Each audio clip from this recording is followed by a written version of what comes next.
Fearless forecast. There is no more, wag na kayong umasa, babalik pa ng 61 yan. Okay, fearless forecast is basically, ang diesel will be a little over 100 and then gasoline is a little under 100 pag nag-normalize na lahat. Dahil maraming infrastructure na nasira.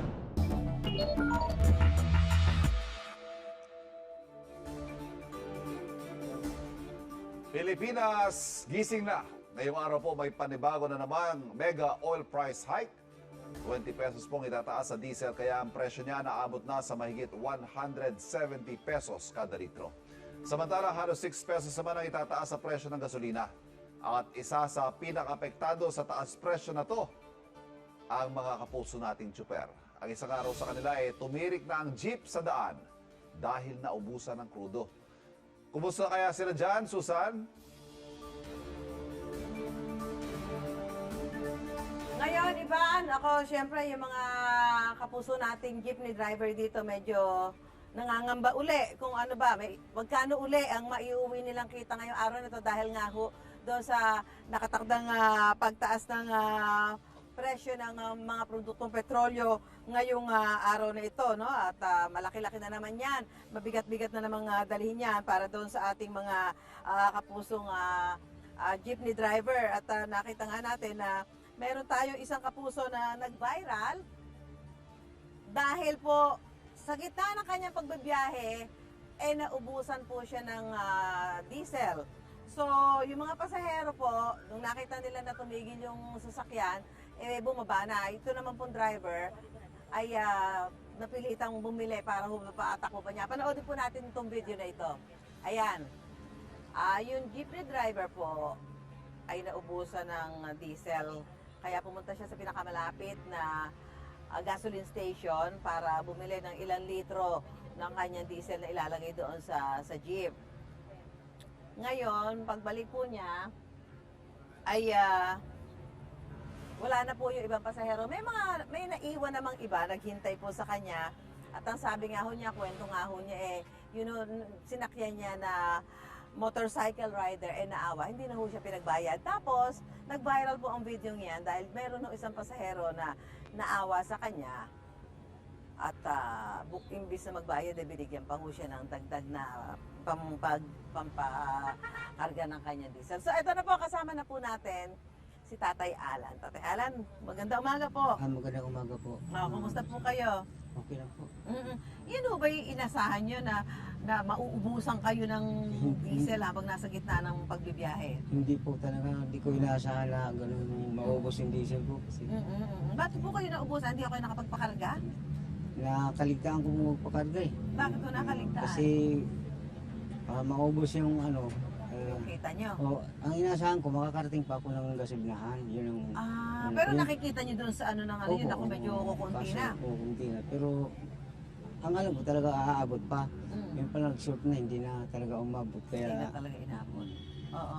Tapos, nung pagdating nyo, bumili kayo ng diesel, pagdating nyo, wala na yung ibang pasahero. Anong kaya nga po, naramdaman nyo? nahiya po ako sa mga pasahirong iba kasi nagbumaba na lang sila. Opo. Kasi siguro nainip dahil medyo matagal-tagal din ako kasi naghanap pa ako ng gasolinahan na magbibigay sa galon. Kasi yung ibang gasolinahan kasi hindi sila nagbibigay sa Hindi sila nagbebenta sa galon. Sa galon. Opo, oo. Kaya lumakad pa po ako ng malayo para makabili. Tapos, Magkano ho ba? Mula nung tumaas na ho itong sunod-sunod yung presyo ng diesel, magkano ho ba ang naiuwi nyo? Yung kita nyo sa araw-araw, magkano na po? May 250, may 300 po. At yan ako, Tatay Alan, bilang tulong po namin sa inyo ba, meron ho kami papuntang sa inyo. Ayan, bilang tulong Marami po po. ng unang hirit. Ito po, ako, teka lang ha. Sana po ay makatulong sa inyo. Ito po, ang... Tay, waka mo po. Ayan. At sana po ay makatulong yung Tay. Makakatulong. Malaking tulong po itong Ilan ho ba ang maraming anak nyo? salamat. 4 po. 4 po. Opo. Ayan ho ba yung na sa inyo? Okay. Makakatulong sa pagbiyahe nyo? Malaking tulong po. Oo. So, Maraming salamat po sa unang hirit po.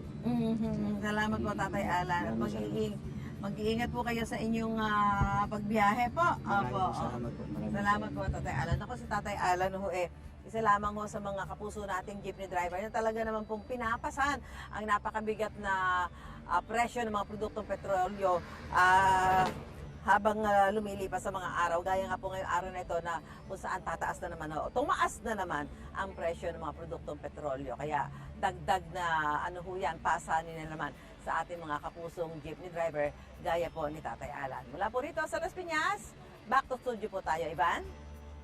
Salamat Susan at salamat din kay Tatay Alan. Ang patuloy pong pagtaas ng presyo ng langis sa ating pag-uusapan, lilinawin at hihimayin. On record sa unang hearing. At ngayong umaga, makakasama din po natin dating Department of Energy Secretary Governor Jericho Petilla. Governor, good morning sir. Thank you for joining us.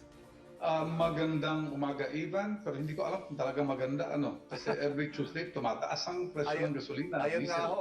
Kung nakita niyo ho yung kwento ni Tatay Alan, we are, it's both actual and symbolic in the sense na natutuyuan na ho ng tangke yung mga kababayan natin. Habang tumatagal po ang crisis, Gov, mas lalong lumalala itong mga problema. Narinig po natin yung jeepney driver. Yan po yung sentimiento pa lang ng transportation sector. We are not even talking about the other sectors. Naramdam na rin itong hagupit. Ika nga nila ng matinding taas presyo sa mga petrolyo. Gov, isa sa mga solutions na nakahain ngayon sa Malacanang yung pag-suspend ng excise tax. Ngayong umaga magpe-present po yung DBCC sa Pangulo. Please give us an insight, Gov. What can we expect the DBCC to recommend at ano-ano kaya mga decision points nila pagdating dito sa excise tax? Okay, ang excise tax natin is mga 6 to 10 pesos, no? 10 pesos sa diesel if I'm not mistaken. Yes, yes. Ngayon, kung ang presyo ng diesel is 61 pesos, pag tinapyasan mo ng 10 piso, talagang malaking bagay. Yes. Pero kung ang presyo ng diesel is 170, pag tinapyasan mo ng 10 piso, parang hindi mo na maramdaman masyado. Actually, Gov, Kasi- baliktad, 6 pesos yata sa diesel tapos 10 Yes. pesos sa gasolina. Yeah. Tama, 6 pesos. Pag magtatanggal ka ng 6 pesos, parang hindi mo na maramdaman kasi 170 na mahal na but it will still have an effect. Any discount that the government can actually give, makakatulong yan sa taong bayan. Kaya lang ang pinakamalaking makakatulong talaga sa kanila kung tapyasan ng VAT. Yung ng VAT. 170 ang selling price mo, malamang nasa mga 17 pesos ang VAT dyan. So, ilang 6 na piso matatanggal kung hindi 17.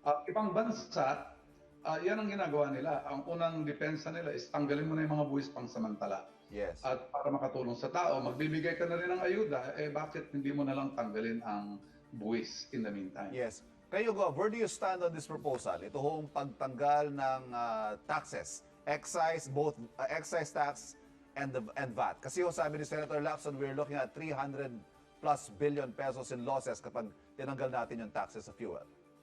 Ang pagtatanggal ng buwis, tinitingnan ng gobyerno as losses. Pero tingnan natin ang gain. Kasi ang tao naman ang may gain, hindi naman puro losses ito. Ang mawawalan dito ang proyekto ng gobyerno, maraming masasakripisyo. Yes. Kaya lang, tuwing crisis, meron talagang sacrifice. Both the government and the people will have to sacrifice. Dito nga sa Leyte, ang tanong ng mga mayors, wala ka bang matutulong group sa amin? Mga mayor, sabi ko, alam mo kami, magbabawas kami ng project. Kayo rin dapat gawin rin nyo, magbawas kayo ng project para makatulong papunta sa mga tricycle driver kung meron kayong matutulong. So it's a sacrifice sa dalawang side. Pero sinasabi ho ng administration, dapat targeted. Hindi yung sweeping na tatanggalin yung taxes, kundi we collect the taxes anyway, but we give targeted subsidies to those who are most in need of it. That reminds me because sa panahon ko, alam mo hindi alam ng lahat no na ang bago maggera $80 per barrel ang Yes. world prices. Ngayon 110. Pag abot ng 100 talagang nagwawala na lahat yung mga presyo. Pero during my time, actually for 2 years, 2012 hanggang 2014, ang world price was actually more than $100. Umabot ng 120. Yes. Hindi short term, pang matagalan. Yes. What was the solution then? Well, number one, hindi naman pareho, no? Ngayon talagang actual na gera, non-threat lang. Kaya Right. tumataas kasi nagbabanta Right. merong gera. The things that we did at that point was actually very basic. Number one, targeted subsidy. Kung ayaw mong tumaas ang presyo ng lahat at maging inflationary, ang unang bibigyan mo ng ayuda is basically transport sector. Yes. So massive transport sector. Naalala ko pa dati, hindi kami nagbibigay ng cash. Ang binibigay namin parang mga PVC card na merong discount na mabibigay kung bibili ka sa mga specific gas station. I remember one time, gano'ng karami itong mga cards na to, PVC. Makakapuno ng isang kwarto. Gano'ng karami pinamimigay ng gobyerno. Pangalawa, ang transportation din ng mga pagkain. Kasi ayaw mo rin tumaas. And then there was also a price control on rice. Yes. Kasi kung ayaw mo ng inflation, food rin ang titirahin mo. And it was going up together with oil prices. Kaya lang, wala na tayong control sa price ng rice ngayon kasi meron na tayong liberalization. Yes. Lahat pwede na mag-import, unlike noon na NFA lang. And then finally, maniwala ka't hindi, isa sa mga mungkahi ng mga economic advisors is palawakin ang 4Ps. Bakit? Because it is already a given structure. Meron ng screening yan kung sino talaga ang mahihirap. Hindi naman perfecto pero 99% of the time nakuha mo na, na-vet mo na yan. At yan ang tugunan mo kasi yan ang unang maghihirap. Yes.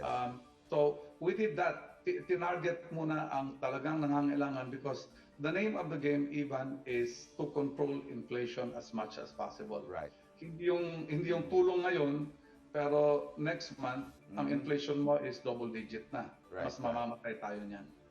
Gov, ngayon papalo na ng mahigit 170 pesos per liter ang diesel with this current upward trend sa oil prices. Gaano kataas ba sa tingin niyo ang worst case scenario natin sa presyo? Alam mo, ipakausap mo sa akin si Trump, Donald Trump, sasabihin ko sa iyo kung hanggang kailan tataas yung presyo. Kasi So it's nasa anybody's control guess, talaga nila. no clear end in sight. No clear insight because the people who are actually in the front line are pareho mga gusto maggera. There is no solution here. Yes. The only solution here is diplomatic. The sooner we can start diplomacy, the better. So hanggang kailan, well, the bad news, tataas ang presyo ng gasolina. The good news, at some point it will stop and it will go down. Yes. Bakit? Kasi ang demand bababa rin. Bakit? Pagrarasyon ba tayo? Hindi. Wala tayong shortage. May gasolina na available. Hindi tayo mauubusan basta-basta ng supply ng langis. Yun nga lang, hindi natin ma-afford. Mas unang maubusan ka ng pera. Yes. May mga nagsasabi nga, Gov, even if the war ends today, hindi agaran na magiging effect, posibleng maging new normal na itong mataas sa presyo na 100 pesos and more per liter. Is this an accurate assessment sa tingin ninyo? Fearless forecast. There is no more, wag na kayong umasa, babalik pa ng 61 yan. Okay, fearless forecast is basically, ang diesel will be 100 or a little over 100 and then gasoline is a little under 100 pag nag-normalize na lahat. Dahil maraming infrastructure na nasira sa ating mga refineries at mga oil extraction sa Middle East. Kung ano man po yung hinaharap nating price issue sa presyo, may bright spot naman tayo sa supply, then that's after the promise sa papayagan daw dumaan sa Strait of Hormuz ang Philippine flagships. Anong tingin nyo dito at ano ba yung matutulong nito, Gov? Well, maganda yan kasi makakadaan tayo. But you have to understand, una, dapat alam ng tao that si Petron lang ang nag-i-import directly sa Middle East. Yes. Because meron siyang refinery. And he can only produce up to about 20 to 25% of the total demand ng Pilipinas. The rest, kinukuha natin sa Asia. So kung may magbe-benefit dito ang refinery natin, which is good, at least we have one refinery, supply will be assured. However, walang nagsasabi na magmumura. Makakadaan lang. Ang supply natin nandyan. Pero ang presyo, ganun pa rin. Okay. Gov, as a final point, siguro lahat tayo, we are all dealing with this uncertainty. Lahat tayo nagwo-worry, lahat tayo anxious. But how should the ordinary Filipino look at the current situation and how can we prepare? It's a world crisis. Ang pinaka-importante sa lahat is, in any crisis, is to survive. At maraming sakripisyo ang daranasin natin kapag gusto natin mag-survive. But the most important thing is to survive. Sabi nga nila, dapat magrasyon na tayo ng gasolina. Sabi ko, hindi pa naman tayo nagkukulang at wala akong nakikita na immediate cost for that. But the demand will be curtailed by the price. The demand will not be curtailed because of any government policy. It will be dictated by the price. Kung dahil dyan, tayo mag-adjust na rin tayo. There will be help from the government. Pero hindi kayang saluhin ng gobyerno ang pagbigay ng ayuda at ibalik sa 61. 3 trillion yan. 3 trillion pesos a year ang gagastusin kung ibabalik natin sa 61 habang bumibili tayo ng mahal. And we cannot simply afford that right now. Right. What we can do is curtail the demand. Demand management tayo ngayon. Governor, thank you very much for joining us. Sa ulitin po. Thank you very much, Ivan. Magandang umaga sa atin. Nakausap po natin dating Energy Secretary Jericho Petilla. Ang mga isyong pinag-uusapan, lilinawin at hihimayin natin yan. On record, sa unang hearing.